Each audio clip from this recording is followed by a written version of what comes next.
மாண்புமிகு பேரவைத் தலைவர் அவர்களே, மாண்புமிகு முதலமைச்சர் அவர்களே, மாண்புமிகு அமைச்சர் பெருமக்களே, மாண்புமிகு எதிர்க்கட்சி தலைவர் அவர்களே, மாண்புமிகு சட்டமன்ற குழு தலைவர் அவர்களே, மாண்புமிகு சட்டமன்ற உறுப்பினர்களே, உங்கள் அனைவருக்கும் வணக்கம். தமிழ்நாடு சட்டப்பேரவையில் மேதகு ஆளுநர் அவர்கள் ஆற்றிய உரைக்கு நன்றி தெரிவிக்கும் தீர்மானத்தின் மீதான விவாதத்தில் பங்கேற்று பேச வாய்ப்பு அளித்தமைக்கு எனது நன்றியை தெரிவித்துக் கொள்கின்றேன். மாண்புமிகு முதலமைச்சர் அவர்களுக்கு மனமார்ந்த பிறந்த நாள் வாழ்த்துக்களை கூறி எல்லா வளமும் பெற்று பல்லாண்டு வாழ பாட்டாளி மக்கள் கட்சி சார்பில் வரவேற்று வாழ்த்துக்களை தெரிவித்து மகிழ்கின்றோம். என்னை இந்த சட்டமன்றத்தில் பேச வாய்ப்பளித்து என்னை இந்த நிலைக்கு உயர்த்திய பாட்டாளி மக்கள் கட்சியின் நிறுவனர் மருத்துவர் ஐயாவிற்கும், பாட்டாளி மக்கள் கட்சியின் தலைவர் மருத்துவர் அன்புமணி ராமதாஸ் அவர்களுக்கும் இந்த நேரத்தில் சிரம் தாழ்ந்த நன்றிகளை தெரிவித்துக் கொள்கின்றேன். என்றுமே அயராது பாடுபட்டு களப்பணி ஆற்றிக் கொண்டிருக்கும் பாட்டாளி மக்கள் கட்சியின் அடிப்படை தொண்டர்களுக்கும் அனைத்து நிலை நிர்வாகிகளுக்கும் என் நெஞ்சார்ந்த நன்றிகள். என்னுடைய தேர்தல் வெற்றிக்கு உறுதுணையாக நின்ற அனைத்து கூட்டணி கட்சி தலைவர்களுக்கும் எனது மனமார்ந்த நன்றிகளை இந்த நேரத்தில் உரித்தாக்குகிறேன்.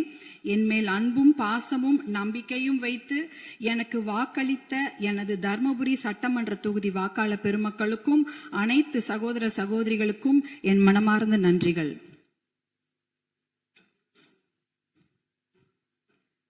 மாண்புமிகு பேரவைத் தலைவர் அவர்களே, ஒரு அறையை எதை கொண்டு வேண்டுமானாலும் நிரப்பலாம். ஒரு அறையில ஒரு பருத்தி மூட்டையை கொண்டு அடுக்கினாலும் அது நிரம்பிவிடும்.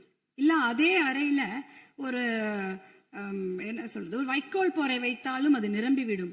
ஆனால் அந்த ஒரு அறையில ஒரு மெழுகுவத்தி ஏத்தி வச்சா, ஒரு விளக்கு ஏத்தி வச்சா அந்த விளக்குடைய ஒளி அந்த அறையே நிரப்பிவிடும். அப்படிப்பட்ட ஒரு நிகழ்ச்சியை தான் நான் மாண்புமிகு ஆளுநர் அவர்கள் உரையில நான் பார்த்தேன். ஏனென்றால் அந்த உரையில் ஒரே ஒரு வாக்கியம், சமூக நீதி கணக்கெடுப்பு நடத்தப்படும் என்ற அந்த ஒரு வாக்கியம் இந்த சட்டப்பேரவை மட்டும் ஒளிபர செய்யவில்லை, தமிழ்நாடு மக்களின் அனைத்து இல்லங்களிலும் அது பிரகாசத்தையும் வெளிச்சத்தையும் ஒளியையும் கொண்டு நிரப்பியது. ஏன்னா 100 ஆண்டுகளுக்கு பிறகு சமூக நீதி கணக்கெடுப்பு நடத்தப்படும் என்ற அந்த வாக்கியம் மிகப்பெரிய ஒரு வரலாற்று சிறப்பு மிக்க ஒரு வாக்கியம். அதற்காக மாண்புமிகு முதலமைச்சர் அவர்களுக்கும் மாண்புமிகு நம்முடைய தமிழக அரசுக்கும் எங்களுடைய பாட்டாளி மக்கள் கட்சி சார்பாக நன்றிகளையும் வரவேற்பையும் தெரிவித்துக் கொள்கிறோம். ரொம்ப அன்பாக மகிழ்ச்சியாக தெரிவித்துக் கொள்கின்றோம். ஏனென்றால் பாட்டாளி மக்கள் கட்சியின் கொள்கைகளே அதை ஒருங்கிணைக்கிற ஒரு மையப்புள்ளி அப்படின்னா அது சமூக நீதி தான். அந்த சமூக நீதியை நிலைநாட்ட இந்த சமூக நீதி கணக்கெடுப்பு நடத்தப்படுவதால் கண்டிப்பாக எல்லா இல்லங்களுக்கும் தமிழ்நாட்டின் மக்களுடைய அனைத்து நலத்திட்டங்களும் போய் சேரும் என்பதில் எந்த ஐயமும் இல்லை. அதற்காக எங்களுடைய மகிழ்ச்சியை தெரிவித்துக் கொள்கின்றோம். மாண்புமிகு மேதக ஆளுநர் அவர்களின் உரையில வேளாண் பெருமக்கள் அப்படின்ற வார்த்தையை சொல்லியிருந்தாங்க. வேளாண் பெருமக்கள் என்ற வார்த்தை எவ்வளவு அழகான வார்த்தை. ஆனால் பாட்டாளி மக்கள் கட்சியில நாங்க வேளாண் பெருமக்களை கடவுளா தான் நாங்க பார்ப்போம். அவர்கள் நமக்கு உணவளிக்கும் கடவுள்களாக தான் நாங்க அவங்கள பார்க்கிறோம். அதுல பாத்தீங்கன்னா சிறு குறு விவசாயிகளுக்கான கடன், விவசாய கூட்டுறவு கடனை தள்ளுபடி கொஞ்சம் செய்வதாக அறிவித்திருக்கிறார்கள். நீங்க வேளாண் குடிமக்களுடைய உழைப்பை நாம பார்க்க வேண்டும். வெயில்ல யாருமே வெளியில போக மாட்டாங்க. ஆனா வேளாண் குடிமக்கள் மட்டும்தான் வெயிலே வேலை செய்வாங்க. கடின உழைப்ப அந்த வெயில்ல தான் அவங்க கொடுப்பாங்க. அதே சமயம் மழை வெள்ள காலங்கள்லயும் அவங்க வேலை செஞ்சுட்டு இருப்பாங்க. மழை வெள்ளத்துல கொஞ்சம் அதிகமா தண்ணி தேங்கிட்டா கூட அந்த நிலத்துல இருக்கிற அந்த பயிர் எல்லாம் அப்படியே முழுகிடும். இப்பெல்லாம் போய் பயிர் முழுகிட்டா யாரும் போய் நேரடியா ஆய்வெல்லாம் செய்யறது இல்ல. ட்ரோன் அனுப்பி அந்த பயிர்ல அந்த தண்ணி நிலத்துல தேங்கி இருக்கான்னு கண்டுபிடிக்கிறாங்க. 2 நாள் கழிச்சு நீங்க ட்ரோன் அனுப்புனீங்கன்னா தண்ணியே இருக்காது, தண்ணி வடிஞ்சிரும். அப்ப அந்த ட்ரோன் என்ன சொல்லும்னா தண்ணி இல்ல, அங்க எந்த பாதிப்பும் இல்ல அப்படின்ற தகவலை கொடுக்கும்.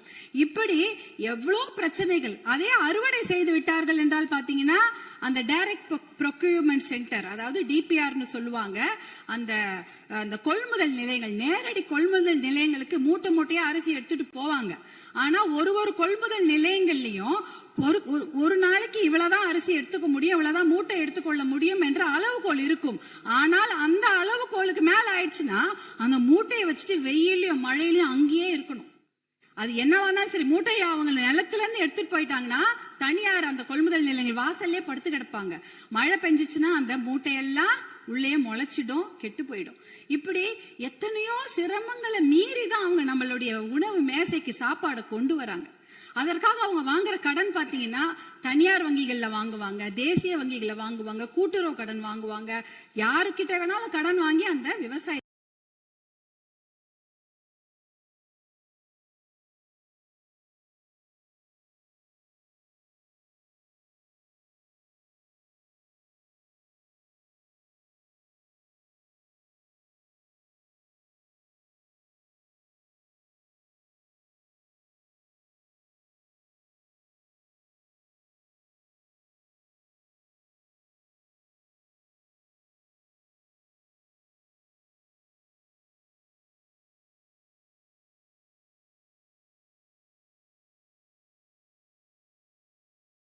செய்வாங்க.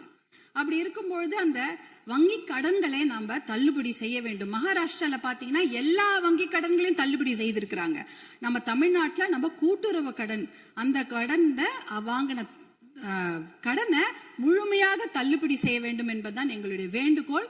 அப்படி ஏன் தெரியுங்களா, தமிழ்நாட்டோட ஒரு 3 பேர்ல 2 பேர் விவசாயத்துக்கும் விவசாயத்தை சார்ந்த தொழில் செய்யறாங்க தமிழ்நாட்டுல. அப்படி இருக்கும் பொழுது வருஷத்துக்கு நீங்க 10,000 கோடி கடன் வாங்கினவங்க கூட சந்தோஷமா வெளிநாட்டுல வாழ்ந்துடுறாங்க கடனை கட்டாம. ஆனா 10,000 ரூபாய் கடன் வாங்கிட்டு அந்த கடனை யாரா வீட்டு வாசல்ல வந்து கேட்டாங்கன்னா அவமானம் தாங்காம தற்கொலை பண்ணிக்கிறாங்க. 2021, 22, 23 கிட்டத்தட்ட 1968 விவசாயிகள் தமிழ்நாட்டுல தற்கொலை பண்ணி இருக்கிறாங்க. அப்படின்னா ஒரு நாளைக்கு 2 பேர், ஒரு நாளைக்கு 2 விவசாயிங்க தற்கொலை பண்ணிருக்கிறாங்கன்றத இந்த புள்ளி விவரம் சொல்லுது. அவங்களெல்லாம் நம்ம காப்பாத்தி ஆகணும். இப்ப சூப்பர் எல்னினோ வரப்போகுது. அந்த சூப்பர் எல்னினோனா கடுமையான வறட்சி, அதுக்கு நம்ம தயாரா இருக்கணும். இன்னும் எவ்வளவு கடன் வாங்குவாங்களோ அவங்க தெரியாது. நம்ம விவசாயிங்க எங்க இருக்காங்க தெரியுங்களா, 100 அடி ஆழத்து பள்ளத்துல இருக்கிறாங்க. 100 அடி ஆழ பள்ளம் கடன் சுமையில. ஆனா நீங்க நம்மளுடைய தமிழக அரசாங்கம் இன்னைக்கு அவங்க 50 அடி ஆழ கயிறு தான் கொடுத்திருக்கீங்க. எப்படி வெளியில வருவாங்க?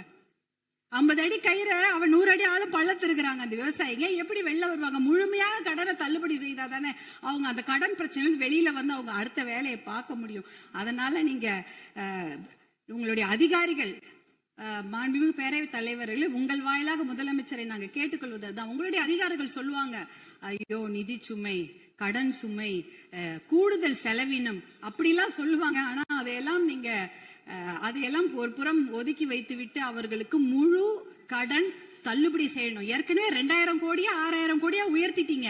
இன்னும் ஒரு 18,000 கோடியா அந்த கடன் தள்ளுபடி, கூட்டுறவு கடன்களை மட்டும் தள்ளுபடி செய்யுங்க. ஏன்னா ஏற்கனவே அவங்க 1 வருஷத்துக்கு தான் தள்ளுபடி செய்திருக்கிறீங்க. அதற்கு முன்னால ஒரு 2 வருஷம் கடன் அவங்க வாங்கி வச்சிருக்கிறாங்க. அந்த கடனையும் முழுமையாக தள்ளுபடி செய்தீர்கள் என்றால் அவங்க கண்டிப்பாக எத்தனையோ கடுமையாக உழைக்க தயாராக இருக்கிறார்கள்.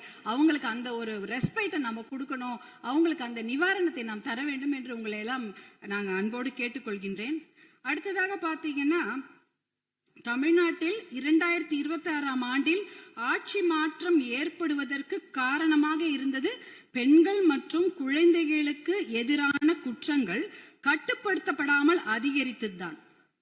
ஆனால் ஆட்சி மாற்றம் ஏற்பட்ட பிறகும் அதே நிலை தொடர அனுமதிக்க கூடாது. பொறுத்தது போதும், நம்ம இனிமேல் பொங்கித்தான் எழ வேண்டும். ஏனென்றால் ஒரு பழமொழி சொல்வாங்க, அரசன் அன்று கொள்வான், தெய்வம் நின்று கொள்ளும் அப்படின்னு சொல்லுவாங்க. இன்னைக்கு நம்ம குழந்தைங்க மேல கைய வச்சவங்கள நம்ம சும்மா விடக்கூடாது. நம் பெண்கள் மேல் கை வைத்தவர்கள் சும்மா விடவே கூடாது. இதுக்கு மேல நம்ம பொறுமையா இருக்கிறதுல அர்த்தமே கிடையாது. துபாய், அரபு நாடுகள், இல்ல சிங்கப்பூர் போன்ற நாடுகள்லாம் இப்படிப்பட்ட கொடுமையான குற்றங்களை செய்தவர்களுக்கு உடனடியாக சட்டப்படி மரண தண்டனை கொடுக்கிறார்கள். அந்த மரண பயத்தையும் உயிர் பயத்தையும் தப்பு செய்தவங்களுக்கு நம்ம கொடுக்கணும். அப்படி இருந்தாதான் இந்த பெண்கள் குழந்தைகளை காப்பாற்ற முடியும். வேற வழியே கிடையாது. ஏன்னா அவங்க நினைச்சிட்டு இருக்கிறாங்க, இன்னும் ஒரு 5 வருஷம் பொறுமையா கேஸ் ஆடிக்கிட்டே போலாம், பொறுமையா வெளில வந்துடலாம். இந்த கோர்ட் இல்லைன்னா அந்த கோர்ட், அந்த கோர்ட் இல்லைன்னா அதுக்கு மேல கோர்ட்னு போய் அவர்கள் வெளியில வந்து விடுவார்கள் என்ற தைரியத்துலதான் இவ்வளவு பெரிய தவறுகளை செய்கிறார்கள். அவர்களுக்கு அந்த உயிர் பயத்தை, குழந்தைகள் மேல் கை வைத்தவர்களுக்கும் பெண்கள் மேல் கை வைத்தவர்களும் அந்த உயிர் பயத்தை கொடுத்தாதான் இனிமேல் அந்த தவறை செய்ய மாட்டாங்க. அதுக்காக இனிமேல் நாம பொறுத்தது போதும், பொங்கி எழ வேண்டும் என்று மறுபடியும் நான் உங்களை வேண்டி விரும்பி கேட்டுக்கொள்கின்றேன். அப்புறம் தருமபுரி மாவட்டத்திற்கு ஒரு என்னுடைய கோரிக்கைகள், தருமபுரி காவிரி உபரிநீர் திட்டத்தை உடனடியாக அறிவிக்க வேண்டும். தருமபுரி மாவட்டம் பார்த்து மிகவும் பின்தங்கிய மாவட்டம், ரொம்ப வறட்சியான மாவட்டம். அங்க நாங்க நிலையங்களோ கட்டிடங்கள் எல்லாம் கேட்கல, குடிக்கிறதுக்கு தண்ணி கேட்கிறோம். ஒரு ஆளுக்கு ஒரு குடம் தண்ணி கூட கிடையாது. ஒரு ஆளுக்கு ஒரு குடம் தண்ணி கூட கிடையாது. தருமபுரி மாவட்டத்துல 2 பெரிய ஆறு ஓடுது. காவிரி ஆறு ஓடுகிறது, தென்பெண்ணை ஆறு ஓடுகிறது. ஆனா அதுல இருந்து தண்ணி அவங்களால குடிக்க முடியாது. ஏன்னா அந்த தண்ணி அவங்க வீட்டுக்கு வராது, பார்க்க தான் முடியும். நேரா பாப்பாங்க, ஆறு எதிர்க்க ஓடும், தண்ணி வீட்டுக்கு வராது. இப்படிதான் அதோட நிலைமை. அந்த தர்மபுரி காவிரி உபரிநீர் திட்டத்தை செயல்படுத்தினாங்கன்னா கண்டிப்பாக தண்ணி அவங்களுடைய ஏரி குளங்களை நிரம்பிவிடும், எத்தனையோ குடும்பங்கள் பிழைத்து விடும். அது ஒரு அந்த திட்டத்துக்கு நீங்க புளோரோசிஸ் கூட, புளோரைடு கூட தர்மபுரி மாவட்டத்தில் இருக்கு. எல்லாருடைய பல்லும் கருப்பு கருப்பா இருக்கும், மஞ்சள் கலரா இருக்கும் தர்மபுரி மாவட்டத்துல மக்கள். அது பாத்தீங்கன்னா அந்த புளோரோசிஸ் என்ற ஒரு தன்மை, அதெல்லாம் குறைக்கணும்னா நல்ல தண்ணியை கொடுங்க. தர்மபுரி காவிரி உபரிநீர் திட்டத்தை நீங்கள் செயல்படுத்துமாறு அன்போடு கேட்டுக்கொள்கின்றேன். அடுத்தது தர்மபுரியில சிப்காட் தொழிற்பேட்டை அனௌன்ஸ் பண்ணி 18 வருஷம் ஆச்சு. 2 முறை அதுக்கு திறப்பு விழா பண்ணியாச்சு. ஆனா கூடுதல் நிதி ஒதுக்கீடு செய்ய வேண்டும். அந்த இடத்துல 2 நிமிஷம் கூடுதல் நிதி ஒதுக்கீடு செய்து தர்மபுரி மாவட்டத்திற்கு அந்த சிப்காட்டை உயிர் கொடுக்கணும். ஏன்னா தர்மபுரி மாவட்டத்துல 3 லட்சம் இளைஞர்கள், 3 லட்சம் குடும்ப தலைவர்கள் புலம்பெயர்ந்து மற்ற ஊருக்கு போய் பழைச்சிட்டு இருக்கிறாங்க. அவங்க குடும்பத்தோட சேர்ந்து வாழறதுக்கு நீங்க வழிவகை செய்யணும். கூடுதல் நிதி ஒதுக்கீடு செய்து அந்த சிப்காட்டுக்கு உயிர் கொடுக்க வேண்டும் என்று கேட்டுக்கொள்கின்றேன். அடுத்தது பாத்தீங்கன்னா தர்மபுரி மொரப்பூர் ரயில்வே திட்டம். சென்னையில இருந்து எல்லாரும் அவங்க ஊர் தலைநகருக்கும் மாவட்ட தலைநகருக்கு ட்ரெயின்ல போலாம். ஆனா எங்க ஊருக்கு மட்டும் போகவே முடியாது ட்ரெயின்ல. தர்மபுரிக்கு சென்னைக்கும் ட்ரெயின் கனெக்ஷன் கிடையாது. அதுனா மொரப்பூர்ல ஒரு பெரிய பிட்டு உடைஞ்சு போயிருக்குது. அதுக்காக பாட்டாளி மக்கள் கட்சி நாடாளுமன்ற உறுப்பினர்கள் 2004 இருந்து போராட்டம் பண்ணி 2019 அந்த திட்டத்துக்கு அனுமதி வாங்கி ஃபண்டும் வாங்கி கொடுத்துட்டாங்க. ஆனா நிலத்தை வாங்கி கொடுப்பதில் கொஞ்சம் நிறைய சிக்கல்கள் இருக்கு. 50% நிலம் மட்டும்தான் அதுக்கு ஒதுக்கீடு செய்திருக்கிறாங்க. அந்த திட்டத்தை விரைவாக செயல்படுத்த வேண்டும். அதற்கு நீங்கள் சிறப்பு கவனம் தமிழக அரசாங்கம் செய்ய வேண்டும் என்று உங்களை அன்போடு கேட்டுக்கொள்கின்றேன். வருமானம் இல்லைன்னு நம்ம சொல்லிட்டு இருக்கிறோம். ஆனால் நிறைய நல்ல திட்டங்கள் இருக்கிறது. அதாவது பாலிசி டிசிஷன்ஸ் பண்ணாலே அந்த வருமானம் தேவை கிடையாது. இப்ப இளைஞர்களுக்கு வேலை வாய்ப்பு 75% நீங்கள் உறுதி செய்து விட்டீர்கள் தனியார் துறையில அப்படின்னு சொன்னீங்கன்னா, தனியார் துறையா அவங்களுக்கு வேலையை கொடுப்பாங்க. தமிழ்நாட்டு இளைஞர்களுக்கு வேலை கொடுக்கப்படும். இப்ப வேலையில்லா திண்டாட்டம் அதுவே குறைஞ்சிடும். அதே போல மாவட்டங்கள் அதிகமாக இருக்கிறது தமிழ்நாட்டுல. அதாவது அதை நம்ம மாவட்டங்களை பிரித்தால் ஒரு கொஞ்சமாக நிதி சுமை தான். ஆனா மாவட்டம் மிகப்பெரிய வளர்ச்சியை பெற்றுவிடும்.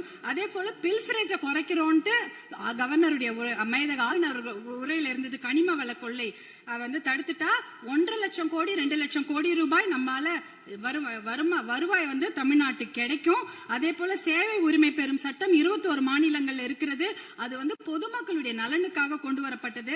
அது பாத்தீங்கன்னா அதனால எப்படின்னா எந்த ஒரு விஷயத்துக்காக பொதுமக்கள் அப்ளை பண்றாங்களோ உடனே சேர்ந்துரும், ஒரு பைசா செலவில்லாம. சேவை உரிமை சட்டம், லோக ஆயுக்தாவை பலப்படுத்த வேண்டும். இப்படி போன்ற பில்ஃபரேஜ்களை தடுத்தாலே தமிழ்நாட்டுக்கு வருவாய் ஏற்பட்டுவிடும். பாலிசி டிசிஷன்ஸ் பண்ணும்போது எந்த ஒரு நிதி சுமையும் கிடையாது. இப்படிப்பட்ட திட்டங்களை எல்லாம் நீங்க கவர்னர் உரையில, மேதக ஆளுநர் உரையில சிலவற்றை அறிவிப்பு செய்திருக்கிறீர்கள், சிலவற்றை அறிவிப்பு செய்யாமல் இருக்கிறீர்கள். அதையெல்லாம் கொண்டு வர வேண்டும் என்று உங்களை கேட்டுக்கொண்டு, எனக்கு இந்த வாய்ப்பை அளித்த பேரவைத் தலைவர் அவர்களுக்கும் மாண்புமிகு முதலமைச்சர் அவர்களுக்கும் எல்லோருக்கும் என்னுடைய சட்டமன்ற உறுப்பினர்கள் என் மனமார்ந்த நன்றியை தெரிவித்துக் கொள்கின்றேன். அவை முன்னவர்